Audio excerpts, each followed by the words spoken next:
आफ्नै जीवनभित्र लुकेर बसेको आत्मबल, ऊर्जा, प्रतिभा, सम्पन्नता, प्रेम, शान्ति र आनन्दलाई चिनेर प्रकट गर्न नयाँ यात्रा प्रारम्भ गरौँ।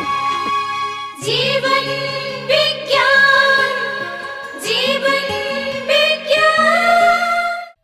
प्रश्न छ, समस्त प्राणीहरूको कल्याण हेतु कस्तो कार्य गर्न जरुरी छ? जबसम्म आफ्नो ऊर्जा चिन्नुहुन्न तबसम्म कल्याण चाहिँ कसरी गर्नुहुन्छ? आफ्नो ऊर्जा नचिनिकन अरूको सम्भावनालाई कसरी चिन्ने?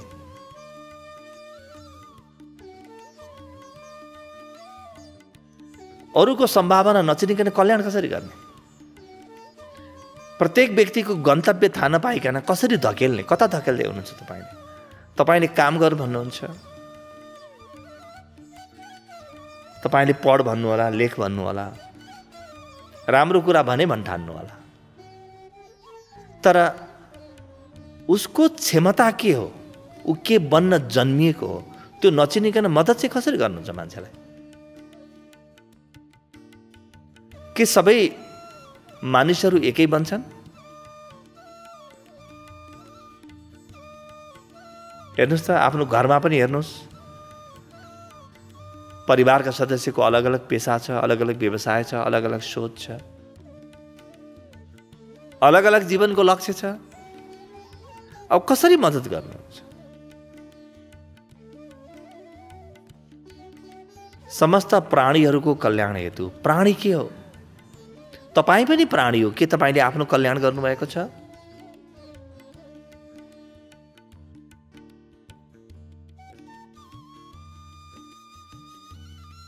म प्राणी हुनु भनेको के हो? प्राण के हो? प्राणी कहाँबाट आउँछ शब्द? प्राण भएको, प्राण धारण गर्नेवाला। प्राण कहाँबाट आउँछ हेर्नुभएको छ? प्राणको स्रोत के हो? दुई मुठी प्राण भइन्जेल भन्छौँ नि हामी। यो प्राण कहाँबाट आयो, कहाँ जान्छ? तपाईँले जबसम्म यो प्राणको स्रोत हेर्नुहुन्न, आफ्नो पुरै भित्रसम्म के छ हेर्नुहुन्न, तबसम्म अरूलाई कसरी चिन्नुहुन्छ र मद्दत गर्नुहुन्छ? सबै समाज सेवा देखावट मात्रै हो। जबसम्म आफू भित्रको ऊर्जालाई चिनिँदैन, जबसम्म आफ्नो जीवनसँग प्रत्यक्ष साक्षात्कार हुँदैन, तबसम्म समाज सेवा गरेँ, कसैलाई मद्दत गरेँ भन्ने भ्रम चाहिँ पाल्न पाइन्छ। अब भ्रमलाई सेवा भन्नुहुन्छ छुट्टै कुरा हो।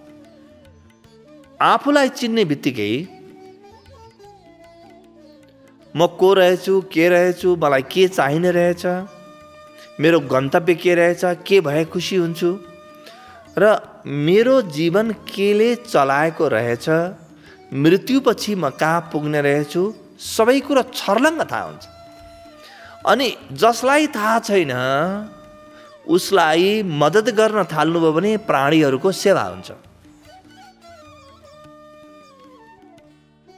आफै अन्धकारमा बसेर अरूलाई कसरी सेवा गर्ने? त्यसकारणले पहिलो कदम हो आफ्नो जीवन ऊर्जालाई चिन्नुहोस्। केही समय यसमा लगानी गर्नुहोस्। म सेवा गर्छु, मनुष्यलाई सुधारिराख्छु भनेर नदौडिनुहोस्। तपाईँ घरै बसेको बढी राम्रो हुनसक्छ तपाईँको सेवाभन्दा, थाहा छैन। जीवन अत्यन्तै रहस्यले भरिएको छ। तपाईँको उपस्थिति बिना नै त्यो व्यक्तिले चम्किने मौका पाउँथ्यो कि तपाईँलाई थाहा छैन। मनुष्यमाथि काम गर्नु छ भने पहिले आफू मनुष्य हो, आफूमाथि काम गर्ने, आफूलाई चिन्ने, आफूलाई जान्ने र एकपटक आफ्नो भित्रको अन्तरतमलाई छुने बित्तिकै ओहो मलाई यो चाहिएको रहेछ भने सबैलाई यही नै चाहिएको छ भन्ने थाहा हुन्छ। आफ्नो अन्तरतमलाई नछोइकन कसरी थाहा हुन्छ? त्यसकारणले पहिलो चरण हो आफ्नो अन्तरतमलाई छुनुस्। अब दोस्रो चरण तपाईँलाई बताउँछु। तपाईँले भन्नु होला आफ्नो अन्तरतमलाई छुनु त बडो समय लाग्छ गुरु, म के गरौँ त? सम्पूर्ण प्राणीहरूलाई म कसरी मद्दत गरौँ? के त्यति बेरसम्म चुप लाएर बसौँ, केही नगरौँ? त यहाँ उपाय छ, विधि छ। त्यो विधि के हो भने नि, तपाईँ अरूको हित हुने काम निस्वार्थ रूपमा जहिलेसुकै गरिराख्न सक्नुहुन्छ। तपाईको हृदयमा अलिकति पनि स्वार्थ छ भने त्यो स्वार्थले डुबाउँछ। म सानो उदाहरण भन्छु। केही महिना अघिको कुरा हो। म एउटा कार्यक्रममा थिएँ, पूजाको कार्यक्रम थियो, विशाल पूजाको कार्यक्रम थियो, धेरै मान्छेहरू बोलाइएको थियो र त्यहाँ घरका मान्छेहरू सल्लाह के गर्दै थिए भने विभिन्न प्रकारका दान गर्ने। कसलाई दान गर्ने त भन्दा घरको छोरी ज्वाइँलाई दान गर्ने भनेर कुरा गरिरहेको। म नकराइकन सुनिरहेको थिएँ। चेलीबेटीलाई दान गर्नु राम्रो हो, छोरी ज्वाइँलाई, भान्जा भान्जीलाई दान गर्नु राम्रो हो भनिन्छ। अनि कसैले उहाँहरूलाई भन्यो, गुरु पनि यहीँ आउनुभएको छ, गुरुलाई एकचोटि सोधौँ न।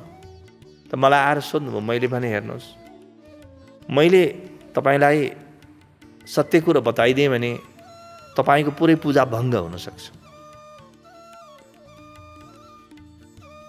त्यस कारणले यदि जोखिम लिन चाहनुहुन्छ भने सोध्नुहोस्।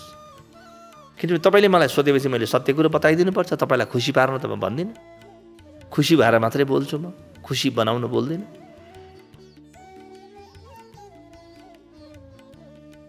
त्यो परिवारले हिम्मत गर्यो अनि भन्यो, गुरु हामी सुन्छौँ, ल बताइदिनुहोस् के गर्ने। धेरै सुन्नु नि पर्दैन, एउटा सामान्य कुरा छ। आफ्नो छोरी ज्वाइँलाई दान गर्नु आफ्नै लोभमा दान गर्नु हो। लोभमा कहीँ दान हुन्छ? एउटा हातले अर्को हातलाई दिएर तपाईँले के दान गर्नुहुन्छ? के यो प्राणीहरूको सेवा हो? यो तपाईँको अहङ्कारको तुष्टि बाहेक केही पनि होइन। तपाईँलाई यदि दिनु मन छ भने चिन्दै नचिनेको, जान्दै नजानेको कोही व्यक्तिलाई दिइदिनुहोस्। नाम पनि नसोध्नुहोस्, थर पनि नसोध्नुहोस्, गोत्र पनि नसोध्नुहोस्।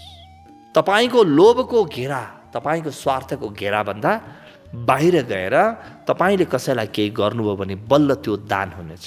बल्ल तपाईँलाई पुण्य प्राप्त हुन्छ दानको। अहिले त के लोभको पुण्य हुन्छ? तपाईँलाई लोभले कहीँ पुण्य हुन्छ? आफ्नो अहङ्कारको तुष्टि भएको कहीँ पुण्य हुन्छ? उहाँहरूको चेत खुल्यो, उहाँहरूले त्यस्तै गर्नुभयो। आफ्नो स्वार्थ भन्दा माथि उठेर कसैलाई निशर्त मद्दत गर्नुहुन्छ, प्राणीको सेवा हुन्छ। जति गर्न सक्नुहुन्छ। यो दोस्रो चरण। त्यसकारणले आफूलाई हेर्नुहोस्, तपाईँ के गर्न सक्नुहुन्छ, तपाईँमा के गर्ने क्षमता छ। जे गर्न सक्नुहुन्छ थोरै, कसैसँग बिना कुनै स्वार्थ, बिना कुनै प्रयोजन, बिना कुनै लोभ, दुईटा मिठा कुरा भन्नुभयो भने पनि सेवा हो। तपाईँलाई आफूलाई केही पाउनु छैन, भोलि गएर चुनाव लड्नु छैन, तपाईँलाई व्यवसाय गर्नु छैन, सामान बेच्नु छैन, उसको नमस्कार खानु छैन, धन्यवाद खानु छैन, अनि बल्ल सेवा हो। तपाईँ भोलि चुनाव लड्ने भावले कसैलाई केही दिँदै हुनुहुन्छ, तपाईँको व्यापार हो, व्यापारमा लगानी गर्नुभएको हो। तपाईँलाई कुनै पनि प्रकारको आध्यात्मिक उपलब्धि हुँदैन। तपाईँ कसैको सेवा गर्दै हुनुहुन्छ र तपाईँलाई थाहा छ कि धेरै मान्छेले तपाईँलाई चिन्छन्, तपाईँको व्यवसाय प्रवर्धन हुन्छ, तपाईँलाई धेरैले नमस्कार गर्छन्, यो नमस्कारका लागि गरिएको हो। तपाईँलाई फाइदा हुँदैन, नमस्कारलाई मात्रै फाइदा हुन्छ, तपाईँको अहङ्कारलाई फाइदा हुन्छ, अरू कसैलाई पनि हुँदैन। त दोस्रो कुरा तपाईँले ध्यान दिनुहोस्, प्राणीहरूलाई मद्दत गर्न चाहनुहुन्छ भने जे पनि गर्नुहुन्छ निशर्त निस्वार्थ गर्नुहोस्। अब तेस्रो कुरा तपाईँलाई बताउँछु, जुन सबैभन्दा महत्त्वपूर्ण हो। के तपाईँलाई थाहा छ कि तपाईँ आफ्नो ध्यानको केन्द्रमा पुग्नुभयो भने सम्पूर्ण ब्रह्माण्डलाई बसी बसी मद्दत गर्न सक्नुहुन्छ?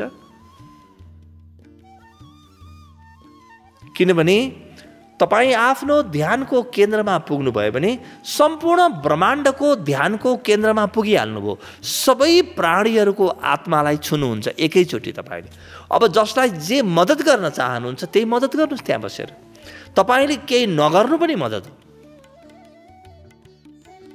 तर त्यसका लागि तपाईँ आफ्नो ध्यानको केन्द्रलाई छुनुपर्छ। तपाईँले आफ्नो ध्यानको केन्द्रलाई छुनुभयो भने नि तपाईँले आफ्नो ध्यानको केन्द्रलाई छुँदा छुँदै हजारौँ लाखौँको जीवनमा प्रकाश आफै आउँछ। किनभने तपाईँभित्र प्रकाश बढ्ने बित्तिकै, तपाईँभित्र ऊर्जा बढ्ने बित्तिकै सम्पूर्ण ब्रह्माण्डमा त्यसको प्रवाह आफै चल्न थाल्छ। तपाईँले सक्रिय रूपमा केही नगरे पनि सबैलाई फाइदा हुन्छ। यसैलाई अकर्ममा कर्म देख्नु भनिन्छ। चिनिया सन्तहरूले यसैलाई ऊ वे भने, केही नगरिकन सबै गर्नु। कर्मण्य कर्म या पश्यत अकर्मणि च कर्म या स बुद्धिमान मनुष्येषु संयुक्त कृष्ण कर्म कृत। भगवत गीता अध्याय 4। गीता भन्छ तिमी यस्तो ठाउँमा प्रवेश गर जहाँ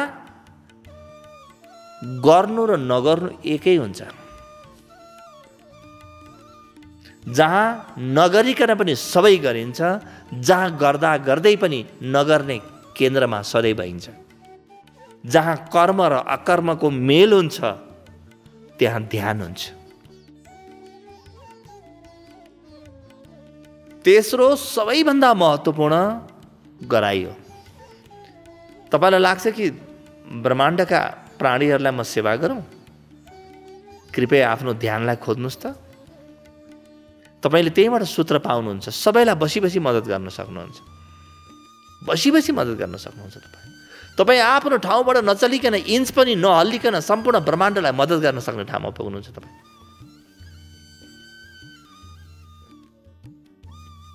तर मान्छेले यो बाटो खोज्दैन। मान्छेलाई केही गर्नुमा मात्रै भरोसा छ।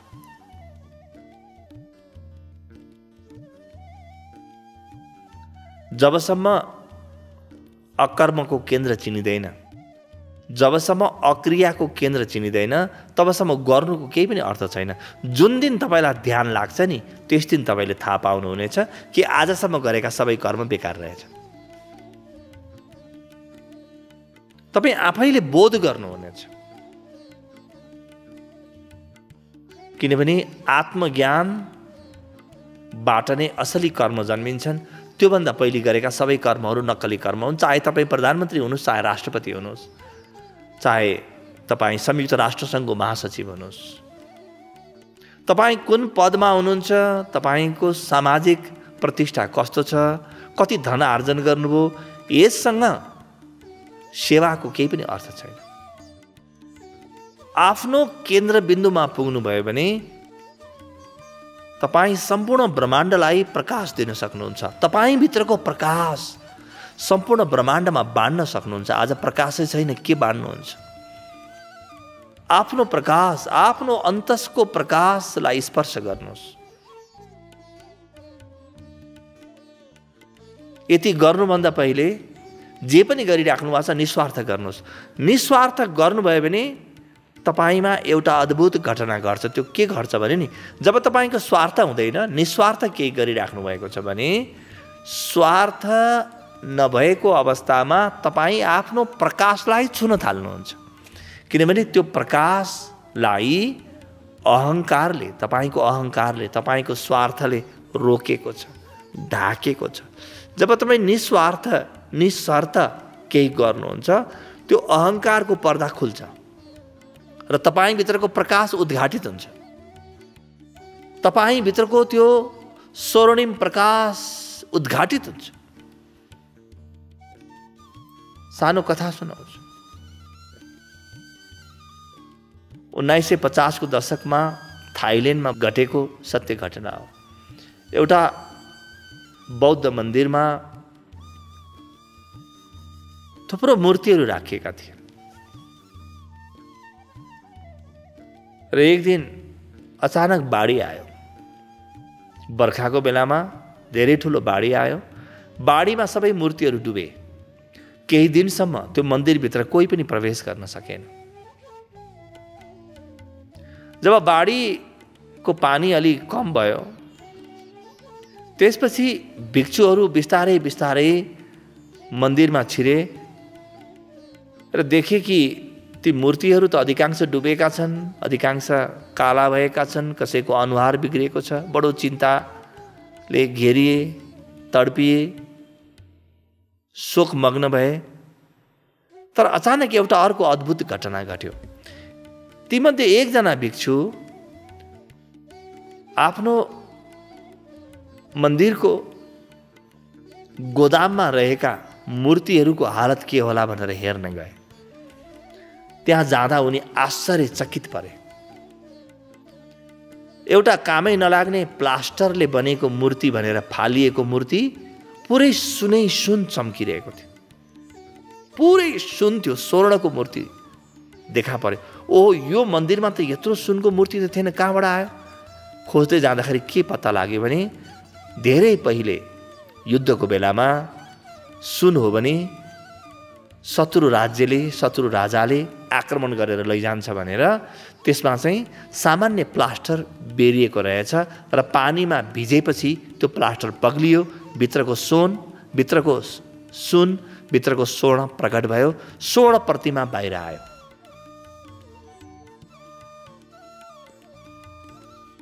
जब तपाईँ निस्वार्थ केही गर्नुहुन्छ, तपाईँभित्रको स्वर्ण प्रतिमा यसै गरी प्रकट हुन थाल्छ।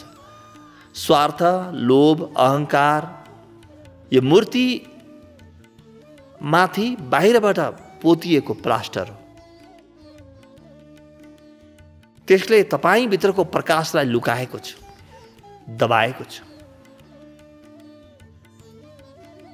जब तपाईँ आफ्नो स्वार्थको घेराभन्दा माथि उठ्नुहुन्छ, केही कर्म गर्नुहुन्छ, सबै कर्म होइन, केही कर्म, एउटा दुईटा यस्ता कर्म गर्नुहुन्छ जहाँ कुनै स्वार्थ छैन, जहाँ केही लिनु दिनु नै छैन, बस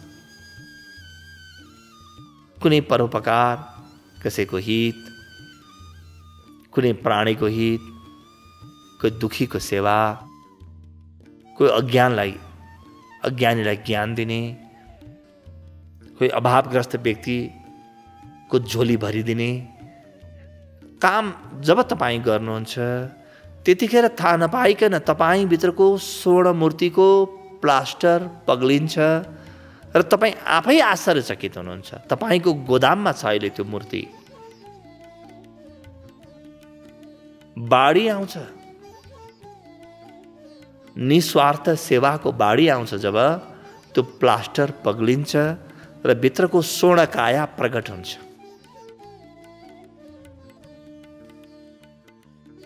तपाईँलाई केही नगरिकन बस्न मन छैन भने अरू सबै कर्म गर्नुहोस्, दिनको घन्टा 2 घन्टा निकालेर निस्वार्थ सेवा गर्नुहोस्।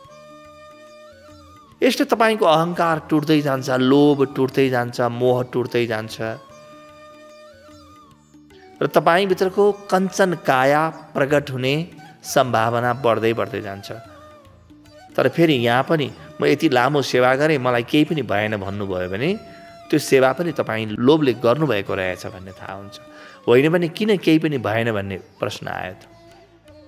यदि बिना लोभ, बिना स्वार्थ गरिएको सेवा हो भने सेवा नै आनन्ददायी हुन्छ। सेवा गरेपछि नमस्कार धन्यवाद खोजिँदैन। यदि सेवा गरेपछि नमस्कार धन्यवाद खोजियो, दान गरेपछि शिलालेखमा नाम खोजियो भने दान चाहिँ होइन रहेछ, अहङ्कारको आदान प्रदान रहेछ भन्ने बुझिन्छ। यो दान होइन। भगवद् गीतामा एउटा श्लोक आउँछ, पत्रम पुष्पम फलम तोयम युमाम भक्त्या प्रयच्छति तस्याहम भक्तुपहृतः मस्नामि प्रयतात्मनः। अध्याय 9। तिमीले मलाई केही दिनु पर्दैन अर्जुन, बस पात, फूल, जल, फल, पत्रम पुष्पम फलम, यानी प्रकृतिमै भएका कुराहरू पनि एक केशव तिम्रो लागि भनेर चढाइदियो भने